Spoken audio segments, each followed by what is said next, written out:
Temos agora um convidado muito especial. Ele é o palestrante mais requisitado do Brasil atualmente. Historiador e professor da Unicamp. Participa em programas de rádio e televisão nas principais emissoras do país. Com vocês agora, professor Leandro Carnal.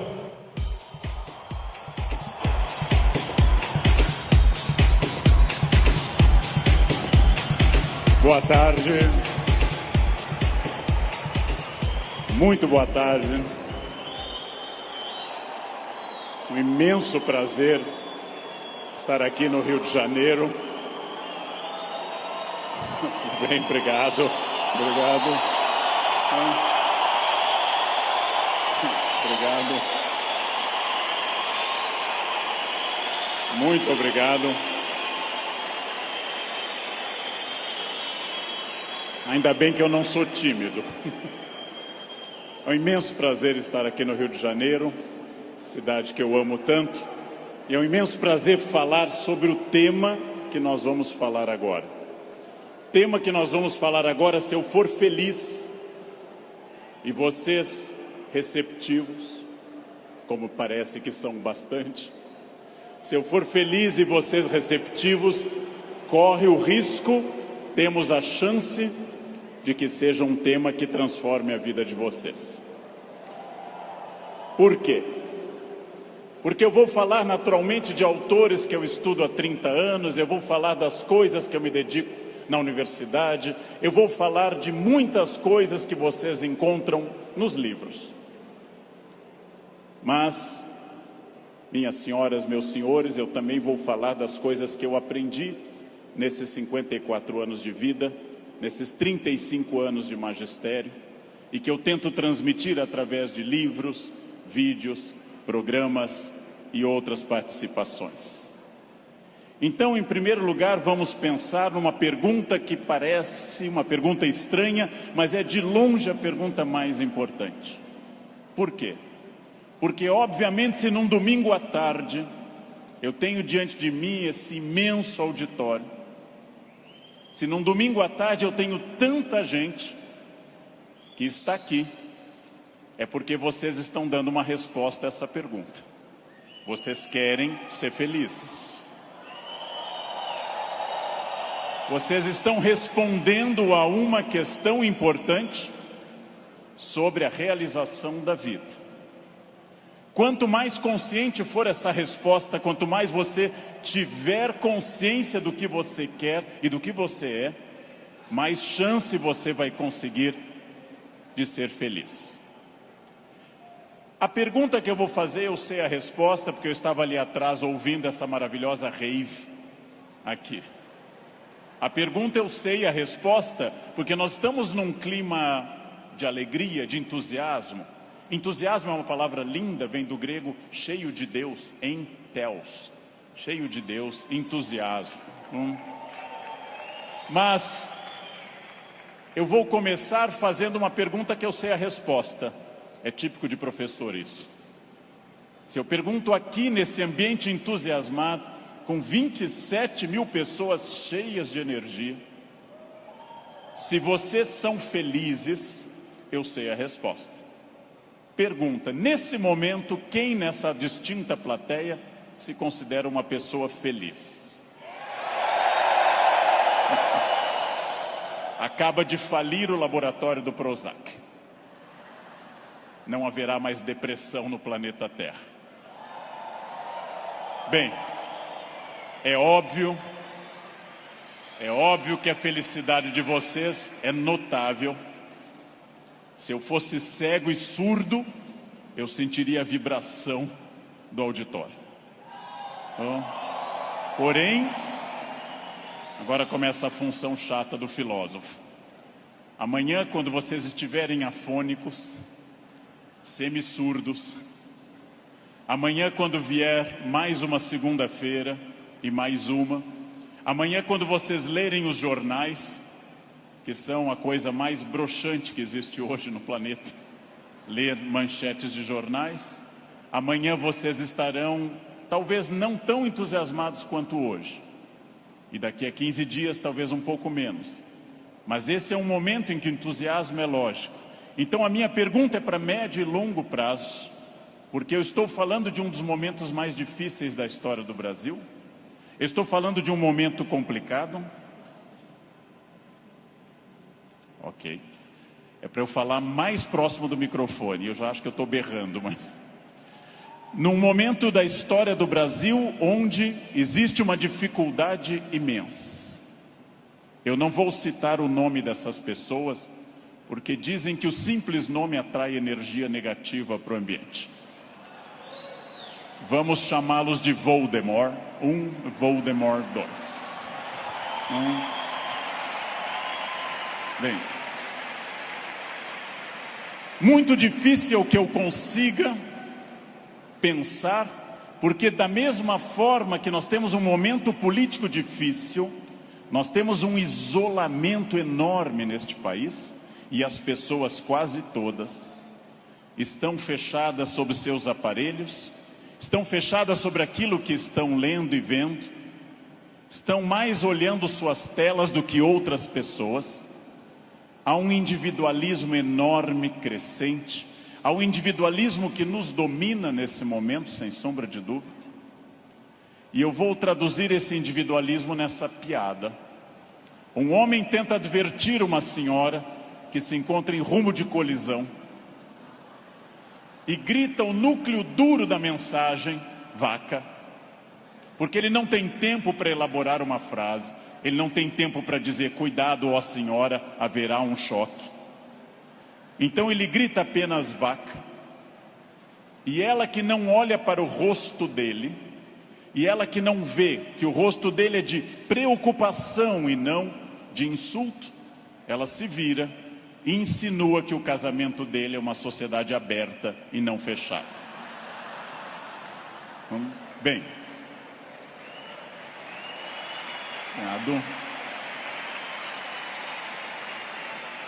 primeiro problema e primeiro conselho que eu dou a vocês, para que vocês reflitam, aceitem ou rejeitem como desejarem. Primeiro conselho importante: olhem para o rosto das pessoas.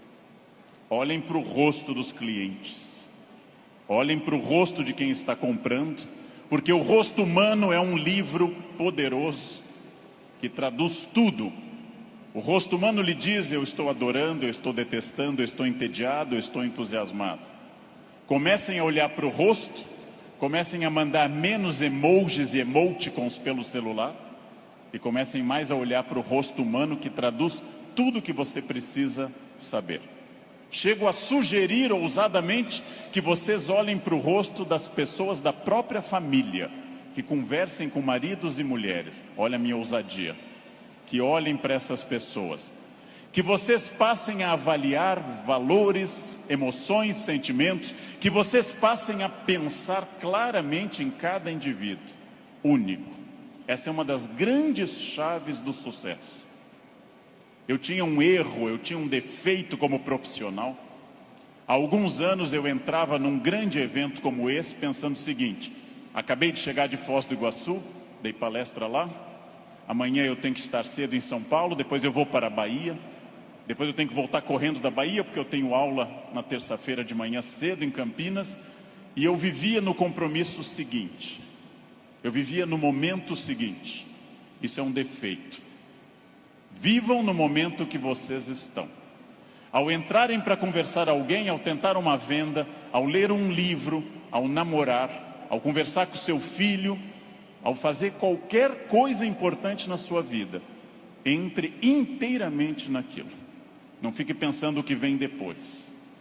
Faça daquela experiência única, e que a pessoa que está com você não entenda e não sinta, em hipótese alguma, que ela é um obstáculo ao seu horário, que ela é um obstáculo à sua realização. Entreguem-se a isso. Quais são os meus valores? De novo, parece uma pergunta estranha, mas é uma das perguntas mais importantes que nós temos. Qual é o seu valor? Qual é o seu valor principal? Qual o seu valor auxiliar? Que faz você se emocionar O que move seu coração, o que impulsiona seu despertar? Quais as ideias que você tem mais fortes pela manhã? Com que você dorme pensando em quem? Estes são seus valores. Decidiu que seus valores são família, dinheiro, um equilíbrio entre os dois? Decidiu que seus valores são viagens, família, dinheiro, um equilíbrio entre os três? Perfeito. Definido o valor, procure este valor obsessivamente, sem cessar em nenhum momento. Há mais de 40 anos, quando eu estava estudando línguas inclusive, eu ouvi várias pessoas dizendo sempre que era muito esforço. Quando eu fiz a faculdade, evitei excesso de festas, evitei maconha, o que num curso de humanas na USP é um isolamento muito grande. Não pegava ninguém. Evitei coisas, foquei no que eu queria. Eu estou aqui para estudar. Eu estou aqui para estudar muito. Depois continuei estudando e fiz mestrado e doutorado, fui morar fora, aprendi línguas e sempre mirando no meu valor. Meu valor é ser um profissional de excelência. E não apenas excelência média, de grande excelência. Então, eu mirei desde o início, gente. Eu mirei na ideia que eu quero ser Alexandre o Grande, não Alexandre o Médio, nem o Pequeno. Não quero ser médio, não quero ser a pessoa legalzinha. Por incrível que pareça, e até vaidoso que possa parecer a vocês, mas isso foi um lema de vida. Desde muito cedo eu disse, eu quero ser, se não o melhor, um dos melhores professores do Brasil. Um valor alto, vaidoso. Só que eu aprendi que mirando alto, às vezes a gente consegue um pouco menos. Se você mirar baixo, você consegue ainda menos. Mire alto. Não tente ser o melhor vendedor do condomínio, é muito pouco. Não tente ser a melhor pessoa da rua, é muito pouco. Mirem alto. Mirem alto e busquem isso. Eu quero ser o melhor vendedor do Brasil. Simplesmente isso. Se alguém acha que não pode, ache os instrumentos para poder. E aí um outro conselho importante. Querem saber quando está dando certo? Querem saber quando o projeto de vida de vocês acertou no valor? São aqueles semi-amigos. Semi-amigo é o inimigo que lhe abraça. Chegam a você e lhe dizem, você tem sorte, né? Nossa, você tem muita sorte. Prestem atenção nessa frase que o tio Leandro vai dizer. Sorte é o nome que o vagabundo dá ao esforço que ele não faz. Então, sorte existe? Sim. Eu não controlo tudo. Eu não sou Deus, eu não controlo tudo. Por vezes eu estou em Congonhas, o avião tenta aterrissar e arremete. É para testar a força do esfíncter de vocês. Eu não controlo tudo, mas aquilo que eu controlo, e é bastante, eu sou sócio majoritário da minha existência, e para isso eu preciso de equilíbrio. Equilíbrio é fácil perceber quando está faltando. Se vocês não trabalharem, perderão a família. Se vocês só trabalharem, perderão a família também. Equilíbrio é um diálogo constante. Estou cuidando do meu corpo é funcional, o corpo tem que ser funcional. Eu tenho que sair do sofá sem auxílio de muitas pessoas. Eu tenho que ser capaz de subir uma escada sem tenda de oxigênio. O corpo tem que ser funcional até a idade que ele é funcional. Ou seja, equilíbrio é aquilo que nós estamos em plena crise. Estamos em plena crise. Só que há pessoas neste ano de crise que perderam, outras se mantiveram e outras prosperaram. Então não é a crise que faz diferença, é a sua reação diante dela. A crise veio para todos os 206 milhões de brasileiros. Há pessoas que afundaram, há pessoas que mantiveram o que tinham, e há pessoas que hoje estão melhores do que estavam há algum tempo. É claro que hoje, no momento da crise, eu vou dar uma pista histórica importante. O que é crise? É quando eu tenho muitas perspectivas diante de mim. Só que a crise é aquilo que separa o amador do profissional.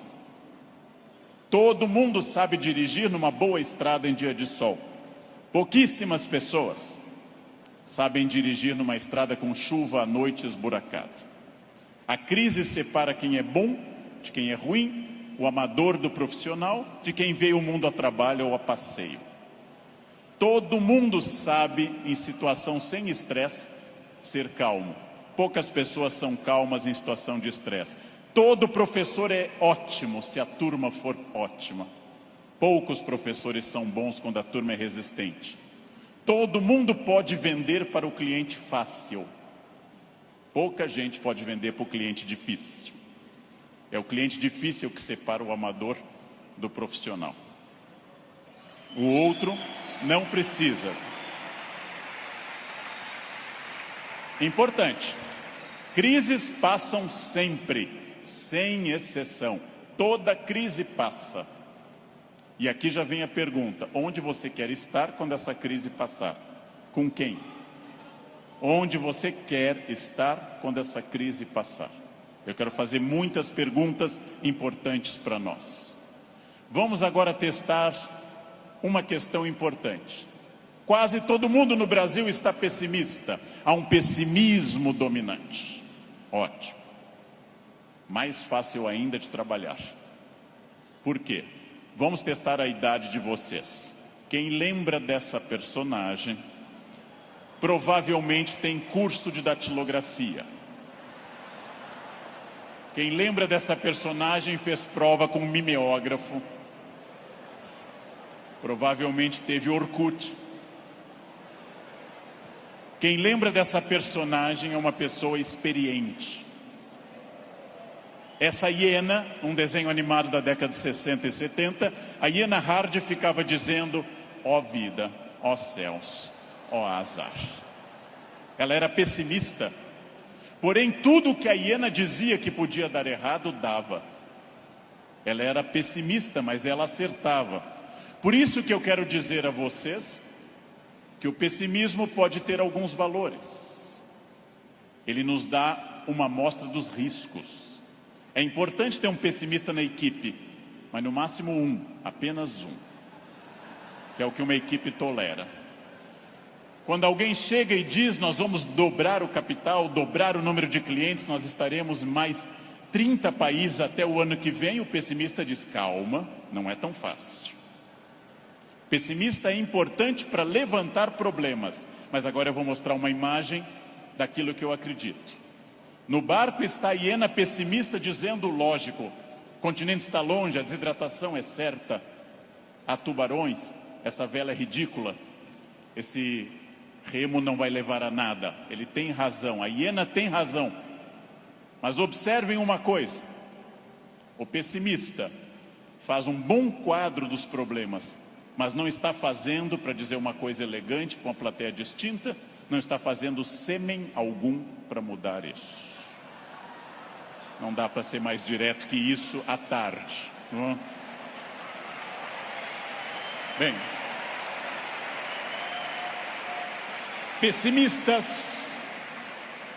pessimistas são bons para levantar os riscos.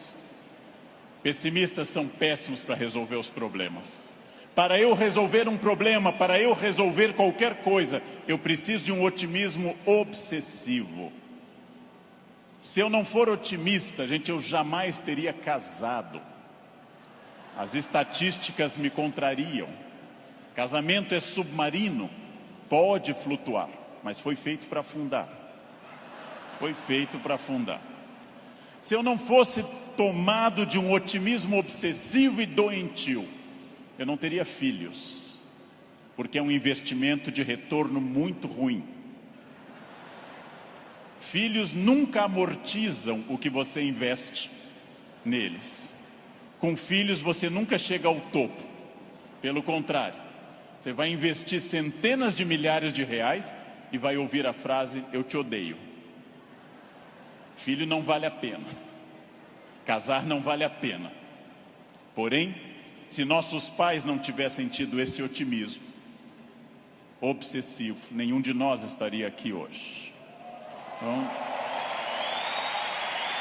Então, mais uma vez, um conselho forte. Ouçam os pessimistas. Para pessimista não vale a mãe é sempre otimista com vocês. Ouçam um cunhado é bom para isso. Ouçam o cunhado.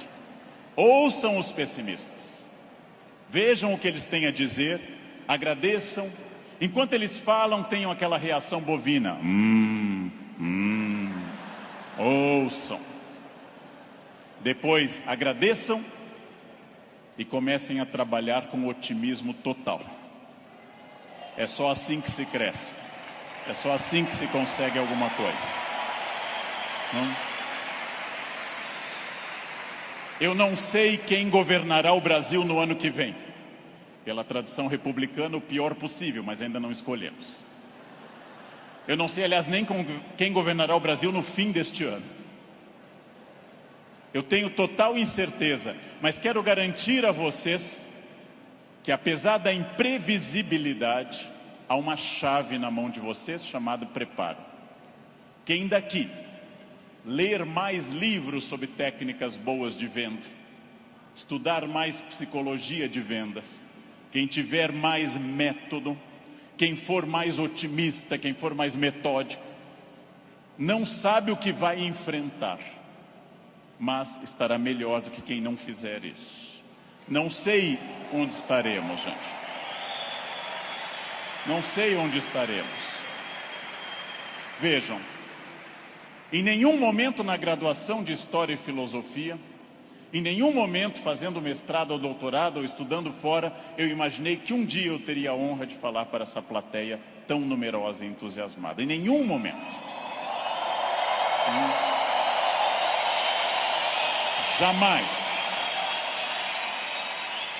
E não obstante, ter estudado me trouxe até aqui. Ou seja, essa é a chave. Pergunta óbvia, onde você quer estar o ano que vem? Eu não sei o ano que vem, eu não sei 2018, eu não sei 2027, daqui a 10 anos. O futuro é sempre nebuloso. Gente que há 2, 3 ou 4 anos governava este país e tinha uma renda maior que todo esse auditório junto. Hoje está tendo uma hora de sol em Curitiba. Então, o futuro é sempre oscilante. Porém, vamos transformar essas palavras. Substituamos passado por experiência, o que os trouxe até aqui. O presente, ação, esse encontro aqui na Barra. O futuro é estratégia, o que vai ser gestado nesse dia para o que vem pela frente. Se vocês pensarem em futuro como estratégia, entenderão que sim, o futuro é absolutamente imprevisível. Mas quanto mais estratégia eu tiver, mais eu vou controlar. A chuva vai vir para todos. Quem souber nadar melhor vai sobreviver. Esse é um dado óbvio. Bem, mas eu erro. Eu erro bastante. Eu, Leandro, sou hoje melhor professor, porque já errei bastante. Eu, Leandro, erro. Errar é humano. Lembrem que no nosso mito fundacional judaico-cristão, a primeira empresa do mundo chamou-se Éden, e o proprietário selecionou 2 funcionários, dali mesmo, não fez seleção externa, criou ali dentro do Éden mesmo. Deu apenas uma regra, fez uma semana de compliance e deu apenas uma regra. Só não pode comer uma fruta, o resto tudo pode. Foram lá e comeram. Foram demitidos por justa causa. Foram para o mundo, tiveram 2 filhos. Um matou o outro, Caim matou Abel. Primeira família do mundo, a mais próxima de Deus. 2 infratores, um assassino e um cadáver. Essa é a primeira família do mundo. Uma família que tinha tudo para dar certo, gente. Não tinha sogra, não tinha nora e não tinha genro. Uma família perfeita. E deu errado.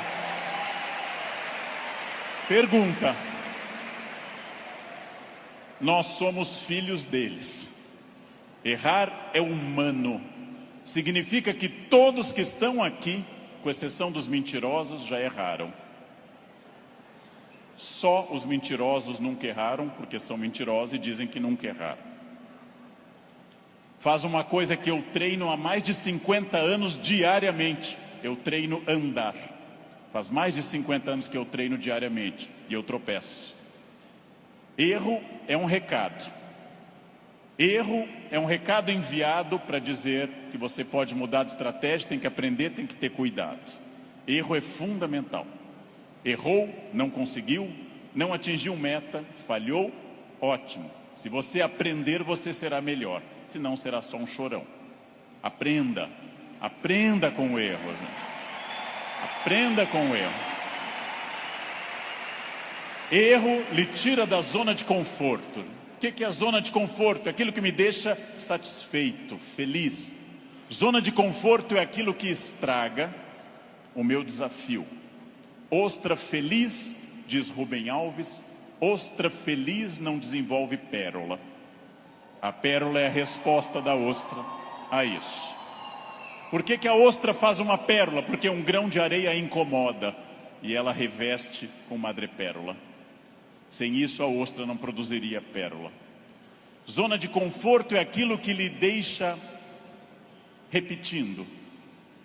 Eu caso, e caso como todo mundo com entusiasmo, querendo cuidar muito, fazendo muito afago e afeto, e vou ficando mais confortável no casamento, passo a ficar mais tempo no sofá, passo a usar moletom, passo a beijar minha esposa na testa, sinal claro de declínio erótico.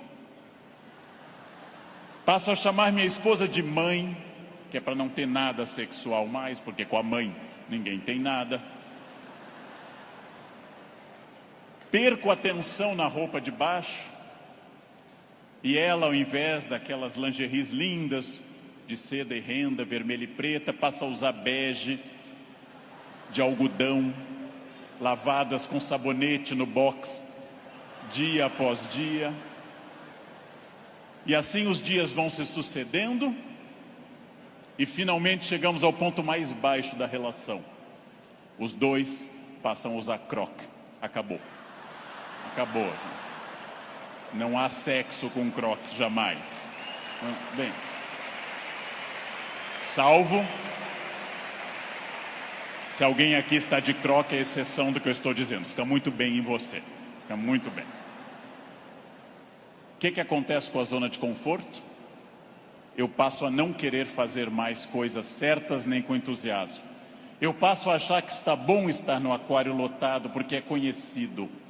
E eu não busco um aquário mais desafiador e maior. Tudo o que te agrada te engana. Tudo o que te seduz e te deixa confortável te conduz à mediocridade. Quanto mais você tiver desafios, mais você vai responder a esses desafios. Zona de conforto é muito curiosa, porque ela significa o fim da luta. Saiam da zona de conforto. Pensem seriamente que tudo está em mudança, tudo está envelhecendo, tudo está passando, tudo aquilo que não está se expandindo está encolhendo. Tudo aquilo que não está melhorando está piorando. Isso é a realidade do mundo. Se você não mudar o seu negócio, alguém mais jovem e mais dinâmico vai mudar. Nesse momento, alguém está tendo uma ideia de vendas melhor que a sua. Isto significa que quem se dedica a ser um profissional precisa permanentemente levar em conta essa frase: mudar é difícil, me ensinaram os norte-americanos. Mudar é difícil, não mudar é fatal. Mudar é difícil, não mudar é fatal. Isso é fundamental, gente. Tem duas opções: enfrentar a mudança, enfrentar o desafio e pensar: esse ano eu consegui isso, que bom, e agora? Ah, mas eu já falo inglês. Ótimo. Qual o passo seguinte? Eu já consegui a minha casa, perfeito. Era esse o seu objetivo material? Qual é o passo seguinte nos outros objetivos? Não mudar é fatal. Protagonismo é quando eu entendo que a minha vida não mudou por causa dos astros. Não mudou porque Mercúrio estava retrógrado. Não mudou porque Saturno está sob meu signo. Mudou porque eu agi. Mudou porque eu fiz alguma coisa. Protagonismo é isso. Não é fácil tomar essa decisão.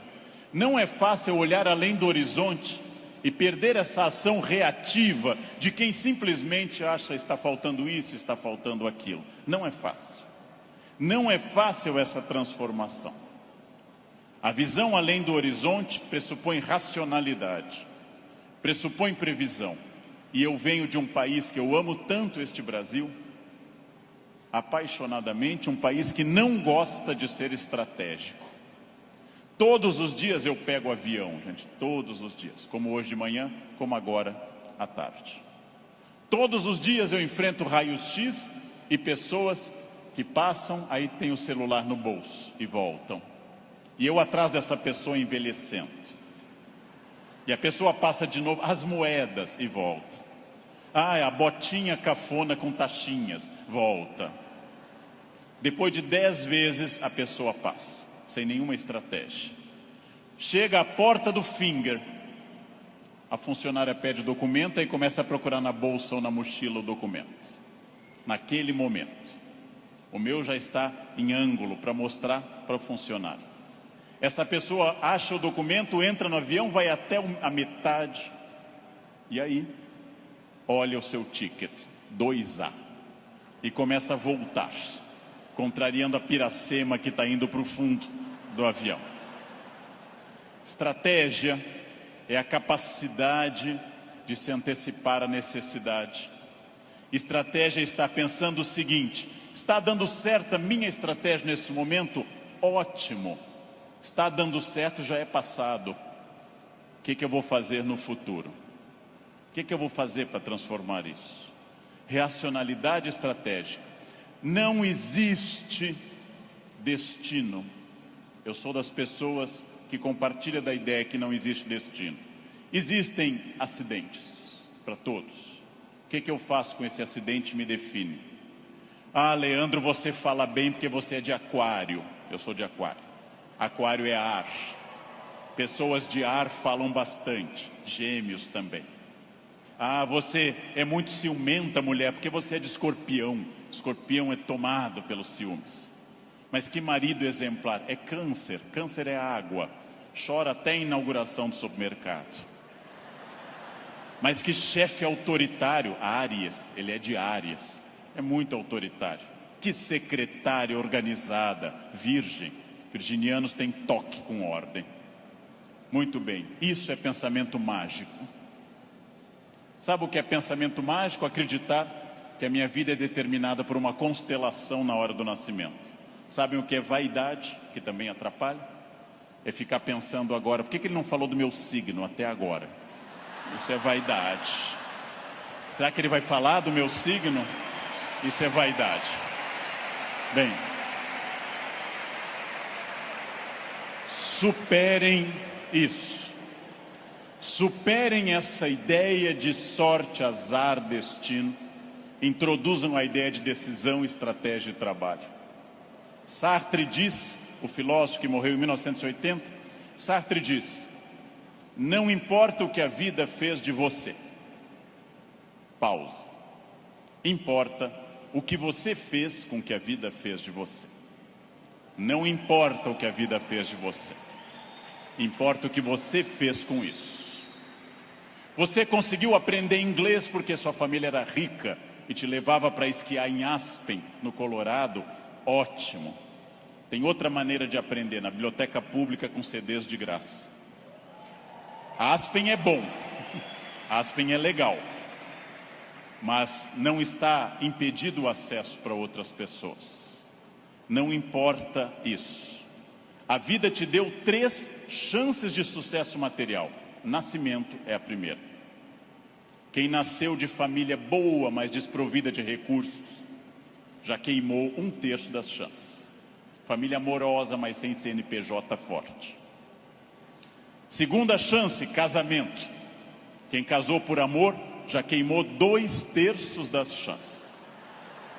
Casar por amor elimina mais 1/3 das suas chances. Sobrou só um, gente. Só um caminho. Trabalhar. Trabalhar bastante. Ou casar de novo. Ou nascer de novo. Eu já me convenci que é trabalho, que queimei os 2/3 iniciais também. Tenho família amorosa e muito trabalho pela frente. O que significa isso, gente? Vamos pensar.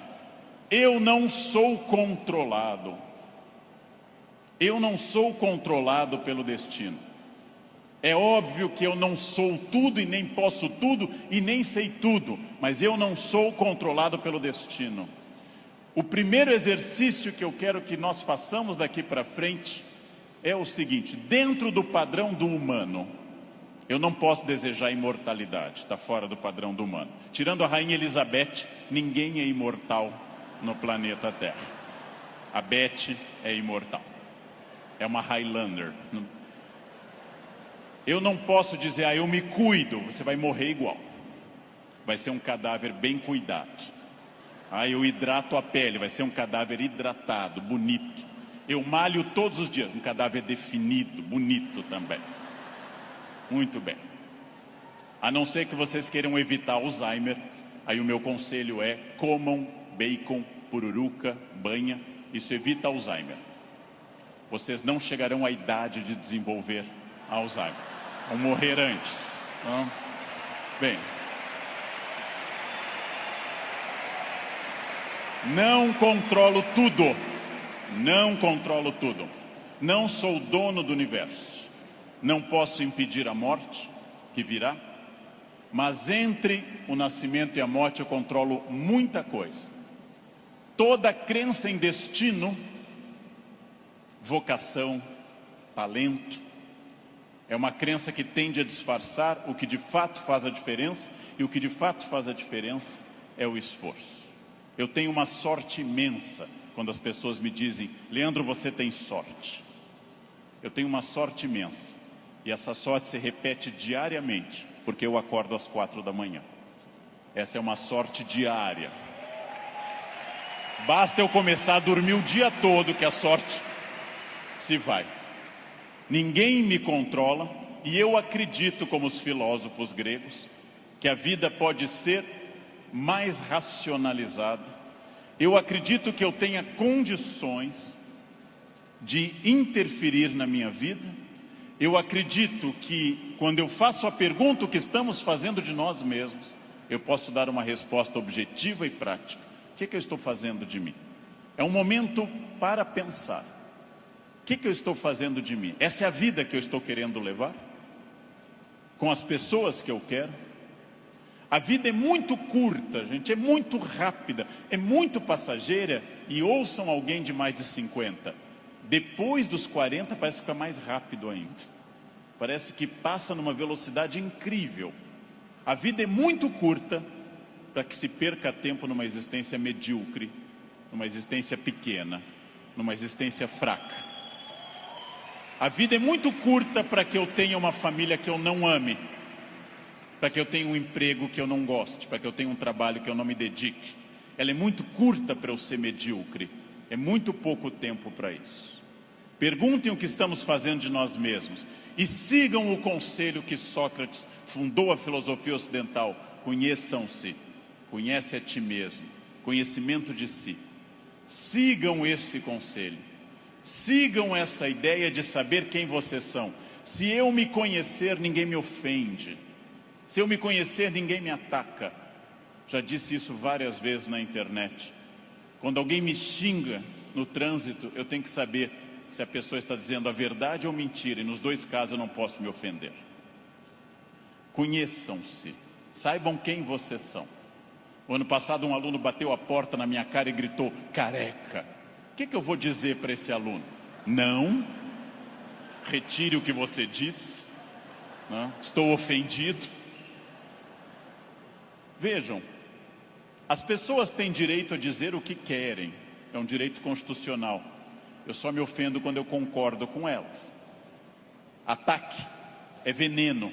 Veneno só funciona se eu tomar. Ataque é veneno, eu preciso tomá-lo. Então, se eu não tomar, o veneno não funciona. Já ouvi no trânsito de São Paulo e gravei um programa sobre isso uma vez, um café filosófico. Alguém me gritou, insinuando que minha mãe exercia atividade erótica remunerada. Examino a biografia de minha mãe, hoje com 80 anos. Na juventude ela está sempre com o rosto fechado nas fotos, como era próprio daquela época, nunca sorrindo. Era obviamente uma mulher fiel, sempre triste, fechada, uma mulher de um homem só. Não ria, não tinha aquela pele brilhante da mulher que não é tão dedicada. No passado por virtude, no presente por falta de mercado, minha mãe não é uma prostituta. Então eu não me ofendo. Mas se ela fosse, e não é crime no Brasil ser, eu teria que dizer à pessoa, você conheceu mamãe? Você ia lá em casa? Não. Também não teria que me ofender. Segundo o xingamento mais comum e mais estranho, diz respeito à orientação sexual, que é mais estranho ainda, já que orientação sexual não é xingamento, mas é uma característica de cada pessoa. Alguém insinua que eu seja de uma orientação sexual específica. Eu observo e penso, tenho 54 anos, é uma idade boa para você já saber seus orifícios preferidos. É uma idade que, grosso modo, você já sabe mais ou menos o que você gosta. E não haveria problema nenhum em gostar de outra coisa. Então eu digo, você está enganado. Seguindo o velho conselho do Rio Grande do Sul, onde eu nasci, por onde sai o feijão, não entra mandioca. Bem, mas e se fosse? E se fosse, sem problema algum, eu diria a essa pessoa também, você me conhece?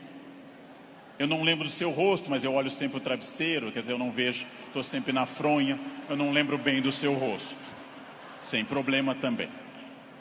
Quando alguém lhe xinga de velha, de feio, de babaca, de filho de alguma coisa, quando alguém lhe xinga até dizendo um time de futebol específico, que eu não vou repetir, resta você saber, a pessoa está certa ou errada. Se ela estiver certa, ela não está me ofendendo.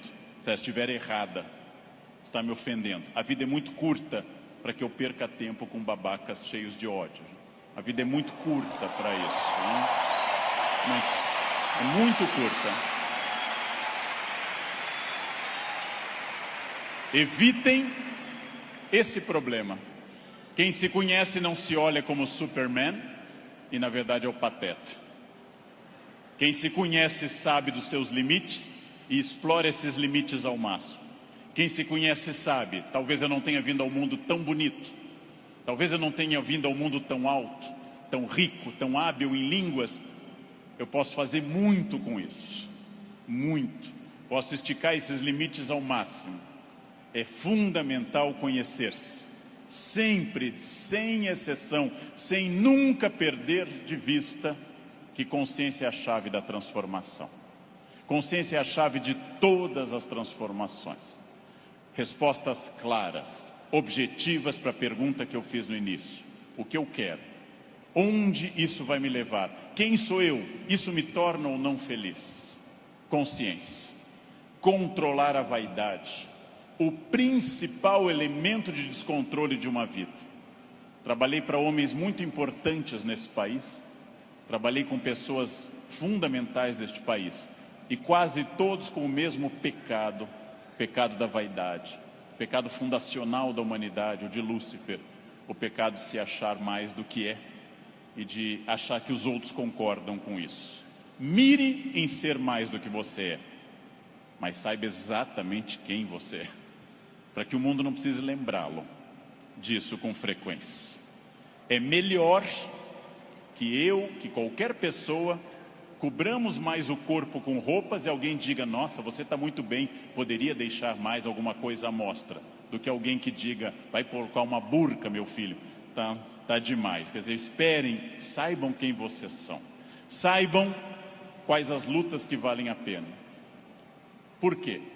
Porque a vida oferece algumas lutas muito boas. Família é uma delas.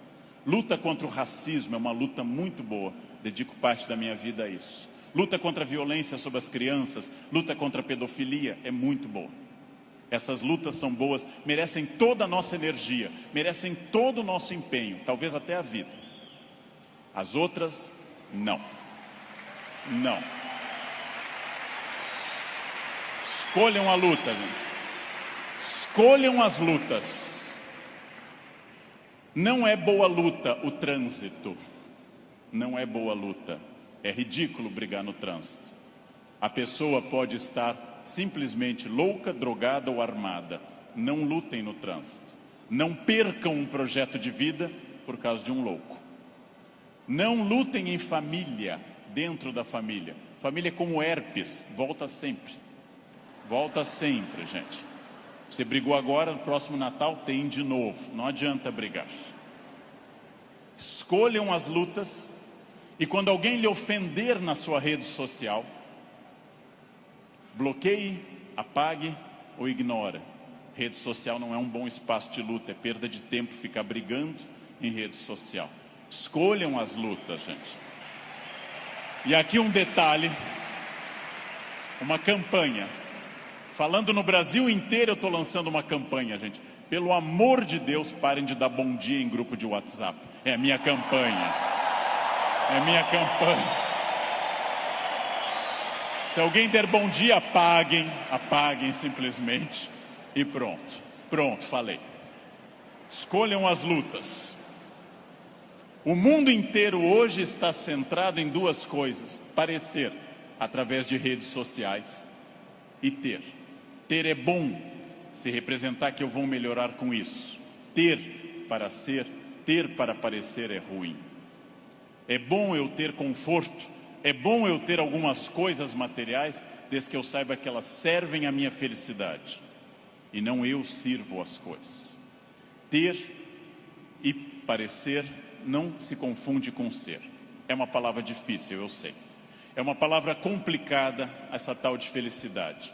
Epicuro, filósofo, que eu adoro, dá uma norma muito clara. Viver não é um fardo. Não viver não é um mal. Logo, diz Epicuro que nós devemos honestamente morrer e honestamente viver. Como eu posso ter medo do que é inevitável? Viver é um desafio constante, diário, não é um fardo. Não posso acordar como um condenado, não é um fardo, é bom. E também honestamente aceitar essas coisas. Muito importante, contido nessa imagem de uma escultora norte-americana, Bobby Carlyle, que eu adoro. Essa estátua chama Self-Made Man. Mostra com o talento da escultora, em bronze, uma figura de um homem esculpindo-se. É uma metáfora excelente para todos nós. Eu estou parcialmente pronto, mas eu não sou perfeito. Perfeito quer dizer em latim, feito até o fim. Perfectum, feito até o fim. Eu não sou perfeito. Eu sou perfectível, eu estou em processo de transformação, eu sou uma pessoa crescendo a cada instante. Eu tenho partes completamente prontas, outras que precisam de melhoras e outras que precisam ser criadas. Eu não estarei pronto até o fim. O jogo termina apenas no fim, construir-se. Qual é a parte que me falta? Qual é a parte que eu preciso melhorar? Qual é a parte que eu tenho que transformar? Talvez eu seja muito bom quanto a horários, quanto a sair da cama, mas eu sou bom quanto a resiliência, ou seja, enfrentar as pequenas crises cotidianas. Eu sou bom com resiliência e com horários, mas sou muito irritadiço. Tenho que trabalhar isso no meu autoconhecimento, num processo de psicologia, tenho que trabalhar minha irritação. Eu tenho partes a serem melhoradas. Meu português não é bom? Leia, aprende, estude. Eu tenho partes a serem melhoradas. É isso que nós chamamos de construir-se, fazer-se, tornar-se melhor. Não acreditar naquela síndrome de Gabriela, cravo e canela. Eu nasci assim, eu sou sempre assim. Gabriela, não existe isso. Não existe nada que eu não possa transformar dentro do padrão do humano. Construir-se. Fazer algo novo, fazer uma ideia nova, interferir no meu corpo, na minha renda, na minha família. Freud morreu em Londres fazendo essa pergunta nos seus 2 últimos anos de vida, 1938 e 39. Por que as pessoas buscam tanto a infelicidade e quando encontram, ficam admiradas como se fosse uma coisa surpreendente? Por que as pessoas mantêm uma família difícil, em ambiente difícil? Por que fazem programas ruins, estressantes? Porque ano após ano repetem o mesmo erro. E depois, quando vem a infelicidade, na forma de insônia, ansiedade, depressão, angústia, elas ficam surpresas. O que houve com a minha vida? Houve o que você fez. Houve o fruto do seu projeto. Houve a sua ação, houve a sua mão neste cinzel. Trabalhem. Uns têm que trabalhar mais. Uns precisam um esforço maior. Tem gente que anda 5 minutos na esteira e define abdominais. Eu tenho raiva dessa gente. Tenho raiva. Tem gente que come brigadeiro dia e noite e está com 2% de gordura. Quero que morram. Eu vou ter que comer capim sem parar.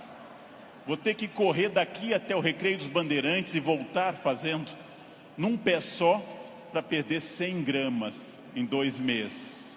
Não é fácil. E devo dizer a vocês, vai piorando com o tempo. Não é fácil, mas é possível para todo mundo. É possível para todo mundo. Esculpam-se. Criem-se. Façam algo assim. Sejam alguém diferente. Façam algo que transforme a sua vida. Parem de ficar na estrada lamentando o que teria sido. Tirem o futuro do pretérito da cabeça de vocês. O que teria sido não tem importância. Só tem importância o que é e o que será. O presente e o futuro. Só. Ah, se eu tivesse feito isso. É irrelevante o futuro do pretérito no projeto de vida. Condicional em inglês. Não existe isso. Não pensem em nada que não seja fruto dessa ação. É isso que eu tenho perseguido sistematicamente nos últimos anos.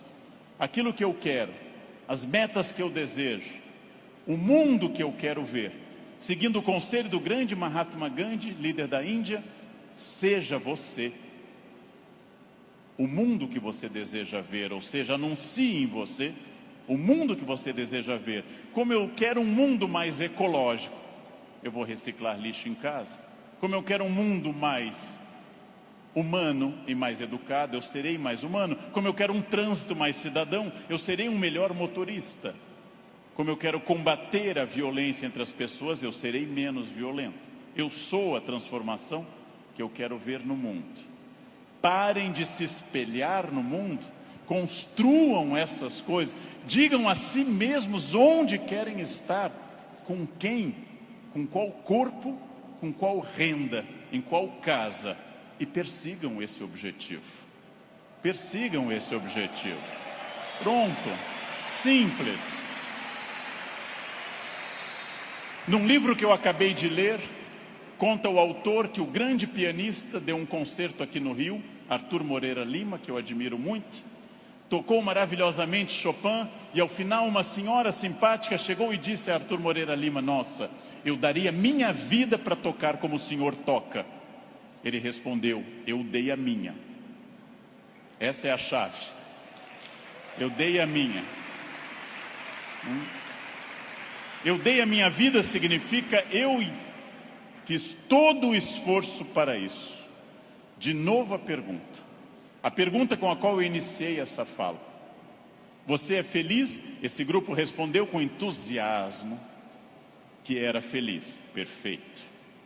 A gente sabe que talvez, uma ou outra pessoa aqui, 2 ou 3, talvez não sejam tão felizes, mas levantaram a mão porque ficava chato.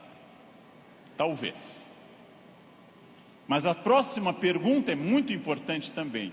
Se há algo que me incomoda, em qualquer campo, se há algo que me perturba, se há algo que me tira o sono, se há algo que eu poderia melhorar, se eu quero um outro modelo, o que pode ser feito a partir de hoje para mudar esses pontos complicados? Em janeiro eu me reuni com os meus alunos E um deles me disse: depois do carnaval eu vou estudar francês. E eu disse: você vai desfilar? Você é destaque em alguma escola? Você vai trabalhar na escola do samba, na cidade do samba? Não, então começa essa noite, e não depois do carnaval. Essa noite. Não depois do carnaval. Segunda-feira eu vou perder peso. Não. Hoje. Vão a pé para casa. Começa hoje. Eu preciso ir até São Paulo a pé essa semana. Vocês não podem pensar nisso para depois. Eu tenho um assistente que, vendo tudo que eu faço para o Natal em família, eu gosto muito da festa de Natal, sou um fascinado pelo Natal, adoro festa de Natal.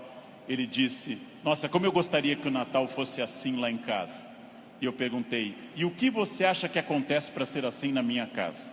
Anjos descem dia 24 e trazem a ceia e as atrações prontas, ou você me vê desde outubro no telefone indo atrás disso?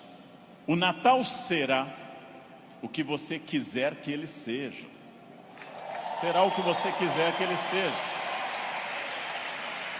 Se o seu Natal é depressivo, se o seu Natal é aquele que toca Jingle Bells e você chora, se o seu Natal é depressivo, é uma escolha sua, respeitável. Você gosta de Natal assim. Se o seu Natal é alegre, é uma escolha sua. Isto vale para tudo que vocês decidirem. O que pode ser feito para mudar os pontos complicados? Onde eu posso transformar quem eu quero ser daqui para frente? Eu digo isso sabendo que é fácil dizer e é complicado fazer. E o que eu ganho se eu for estratégico, consciente? O que eu ganho se eu tiver autoconhecimento? Estou recapitulando o que eu falei. E o que eu ganho se eu fizer as perguntas certas e me esforçar para atingir esse objetivo? A resposta disso é óbvia, é a vida plena. O que é uma vida plena? É a vida que eu controlo de acordo com a minha felicidade. Pessoas não plenas são aquelas que dizem que são levadas. Não dei sorte. Tentei, mas foi assim. Minha família não é uma família de sucesso. Eu tentei, mas não era o que eu queria. Não, você não tentou suficientemente. Acontece que, para conduzir a uma conclusão, tem uma coisa terrível. O fracasso é uma das coisas mais confortáveis que a espécie humana inventou. O fracasso é agradável, me tira toda a responsabilidade. Não dei certo, fui à falência, adquiri um vício, eu bebo até cair. O fracasso é super confortável, porque ele me faz parar de lutar. No momento que eu paro de lutar, eu me sinto tranquilo. O fracasso é um quarto confortável, o sucesso é um quarto desafiador. O fracasso é uma coisa que agrada a maioria das pessoas, por incrível que pareça. Por isso tanta gente gosta do fracasso. Por isso tanta gente fica no fracasso. Por isso que tanta gente leva um casamento ruim 30 anos. Fica num emprego ruim 30 anos. Não faz uma coisa certa uma década inteira e pensando, não deu. Porque isso é confortável. É confortável. E aí volto à pergunta que eu fiz aos senhores desde o início. Volto a essa pergunta fundamental. De fato, o que eu quero? Quem eu sou? Onde eu quero chegar? Com quem eu quero chegar? Quais são meus objetivos? Se eu tiver consciência profunda, eu transformo por completo. Então, a primeira pergunta vocês já deram a resposta. E deram a resposta antes de ouvir o que eu tinha para falar. Todos aqui são felizes. Ótimo. Perfeito. A segunda pergunta é mais complicada. É a pergunta para deixar para vocês pensando nessa linda tarde de domingo. Quem daqui quer, nos próximos 10, 20 ou 30 anos, quem daqui quer continuar sendo feliz, com êxito e feliz? Bem, melhor ainda, eu também. Melhor ainda, agora vai começar o primeiro dia do resto da vida de vocês. Agora começa a parte mais importante. Esqueçam o que passou. Esqueçam o passado. Esqueçam tudo que veio até aqui. Reinvente-se. Reconstrua. Faça dessa vida um espaço completamente diferente. Fácil. Sua vida vai continuar sendo muito feliz. Não se acostume ao fracasso. Acostume-se à felicidade. Desafiem-se. Sejam melhores. A vida só vale a pena se ela for intensamente vivida, intensamente aproveitada dentro desses objetivos. Por que que eu sei isso? Porque é o que eu faço aqui hoje, inclusive. Então, muito obrigado pela atenção de vocês. Muito obrigado. Obrigado. Muito obrigado.